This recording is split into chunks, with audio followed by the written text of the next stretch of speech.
He spoke for 2 hours. He declared that he would try for an honorable settlement before commencing the actual struggle. Concluding, Gandhi said, "Here is a dictum for the non-violent soldier of freedom. Do or die."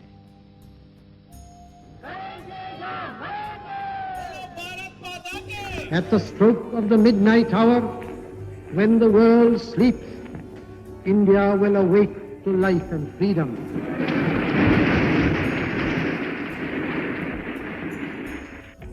A moment comes, which comes but rarely in history, when we step out from the old to the new, when an age ends, and when the soul of a nation, long suppressed, finds. सही है।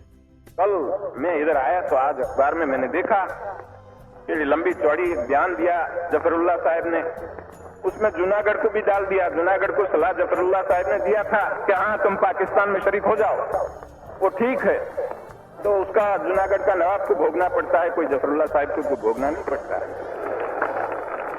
और ये तो खाली बातों है। जूनागढ़ का तो फैसला हो गया, अभी उसमें कोई चीज बनने वाली है नहीं। यूनो में जाओ, दुनिया पार जाओ, उसमें कोई चीज नहीं बन सकती, वो तो हो गई बात। अपने वहां से रास्ता देते हैं तो उससे तो खुला लड़ाई करे तो अच्छा है, न करे तो हम दोनों उसमें पड़े हैं तो ठीक है। यूनो के पास जाओ, जाके वहां से कुछ हो न हो, लेकिन वहां हम कहां तक बैठ रहेंगे? इस तरह से हम बैठ नहीं रह सकते। तो कश्मीर का मामला तो अलग है, जूनागढ़ का मामला अलग। जूनागढ़ यूनो के पास जा नहीं सकता, क्योंकि जूनागढ़ कहते हैं कि आपने भी रास्ता दिया था। हमने किसको रास्ता दिया? हमने किसी को रास्ता दिया नहीं। वो जो जूनागढ़ के लोग थे, उन लोग अपने रास्ते से जाते थे, वही रास्ते गए, उसमें हमने किसी। हाल में हमारे एक पड़ोस में भी एक झगड़ा उठा। आपको तो मालूम है कि हमारी नीति हमेशा दोस्ती की रही है और हमने कोई रास्ता नहीं छोड़ा जिससे कि दोस्ती और मजबूत न हो, चाहे पाकिस्तान से या बांग्लादेश या नेपाल या श्रीलंका। ये हैं हमारे निकट के पड़ोसी। पाकिस्तान में बहुत वर्ष पहले जब जवाहरलाल नेहरू प्रधानमंत्री थे, तब उन्होंने सुझाव दिया था जिसके हम एक दूसरे से लड़ाई न करें, इससे समझौता हो। कमजोरी है जिसको हम अभी भी पार नहीं कर पाए।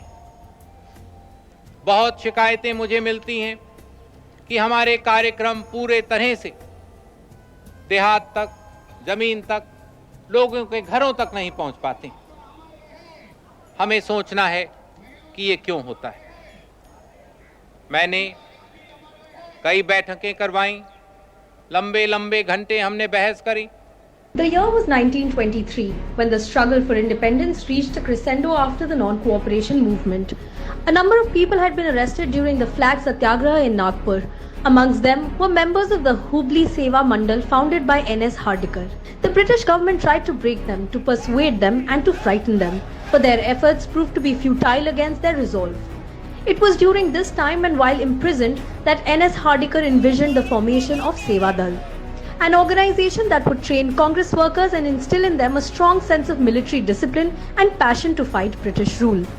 As soon as he was released from jail, Hardikar ji went to Allahabad and met Pandit Nehru to discuss the establishment of a combative organization on the path of truth and non-violence. In 1923, Sarojini Naidu proposed the formation of the Hindustan Seva Dal. Pandit Nehru was appointed as its first president, and later this very organization came to be known as the Congress Seva Dal. After the formation of the Seva Dal, the organization was entrusted with the responsibilities of cleanliness and security in the 1924 Belgaum session. This impressed Gandhiji, and he expressly stated that the Congress session would not have been successful without Hardikar ji and Seva Dal.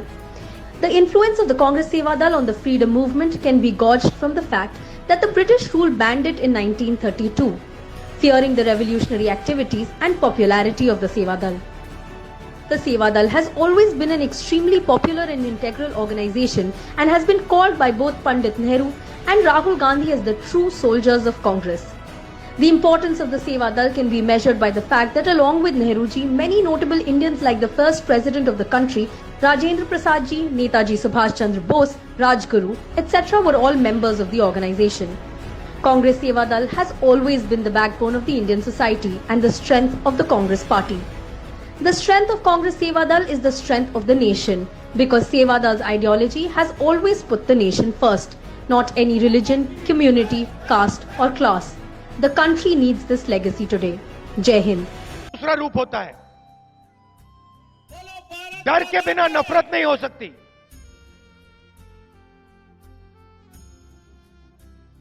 जिसको लोग नफरत कहते हैं वो सचमुच में डर होती है। ये आप में उनमें फर्क है, ये नरेंद्र मोदी जी में मुझ में फर्क है। मुझ में और आप में नफरत इसलिए नहीं है क्योंकि हमारे अंदर डर नहीं है।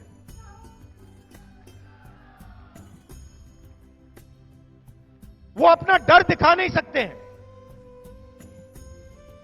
और डर को छुपाने के लिए वो नफरत दिखाते हैं। और ये सब आरएसएस के लोगों की बात है। और मैं उनसे कहना चाहता हूं, डरो मत, डरने की कोई जरूरत नहीं है। इस देश में किसी को डरने की जरूरत नहीं है। और ये रास्ता गांधी जी ने दिखाया था। अंग्रेजों ने सेवा दल को बैन किया। कौन से साल बैन किया? किस साल बैन किया?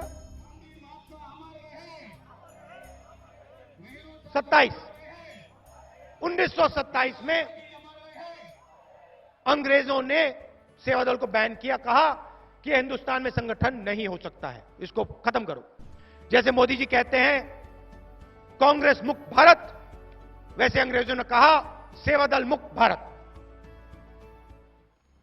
आरएसएस को बैन नहीं किया अंग्रेजों ने, मगर सेवा दल को बैन किया।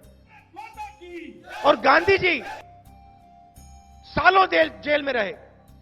और हमारे नेताओं की लिस्ट निकालो, महात्मा गांधी, सरदार पटेल, अंबेडकर, आजाद, सुभाष चंद्र बोस, पटेल जी, सबकी लिस्ट निकालो। उनके सामने लिखा है 15 साल जेल, 10 साल जेल। किसी ने माफी नहीं मांगी अंग्रेजों से। इनमें से एक व्यक्ति ने अंग्रेजों के सामने ऐसे हाथ जोड़कर माफी नहीं मांगी। सावरकर जी ने एक के बाद एक 9 बार अंग्रेजों से माफी मांगी, क्योंकि डर था उनमें। उस डर को गांधी जी ने मिटाया। डरने की कोई जरूरत नहीं। हम हराएंगे इनको, 2019 में हराएंगे, मिटाएंगे नहीं। हम मिटाएंगे नहीं, हम इनको खत्म नहीं करेंगे, इनका कत्ल नहीं करेंगे, इनको मारेंगे नहीं, मगर हराएंगे और प्यार से हराएंगे। तो आप सबका मैं फिर से धन्यवाद करना चाहता हूं। और मैं देश में कोने कोने में आपकी सफेद टोपी, आपकी वर्दी देखना चाहता हूं। जहां आंधी हो, तूफान हो, हिंसा हो, नफरत हो, वहां मैं सेवा दल को देखना चाहता हूं और आपके प्यार को वहां देखना चाहता हूं।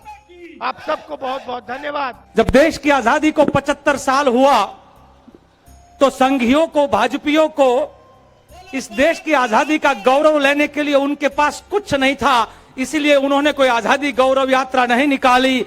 वो हमारे कांग्रेस पार्टी ने, वो हमारे सेवा दल के साथियों ने निकाली, क्योंकि आजादी के जंग में जो लड़ा था वो कांग्रेस से लड़ा था, वो कांग्रेस का हर कार्यकर्ता लड़ा था। जब कांग्रेस का कार्यकर्ता देश की आजादी के जंग में लड़ रहा था, उस समय पर भी संघियों भी कुछ न कुछ प्रवृत्ति में जरूर थे, पर फर्क था दोनों की प्रवृत्तियों के बीच में। एक तरफ लाठी खाते थे, गोली खाते थे, देश के लिए अपनी कुर्बानी देते थे, जेलों में जाते थे, पर कभी गोरों से माफी नहीं मांगे थे, कभी अंग्रेजों से माफी नहीं मांगी थी। उन्होंने लाठी, गोली और जेल को मंजूर किया पर माफी नहीं मांगी, घुटने नहीं टेके। और दूसरी तरफ वो संघी थे जिन्होंने 9 बार माफी मांगी, और इसीलिए वो भाजपा और संघियों की वो हैसियत नहीं है कि देश के आजादी के लिए और देशभक्ति की कोई बात कर सके और कांग्रेस के कार्यकर्ताओं को वो देशद्रोही कह सके।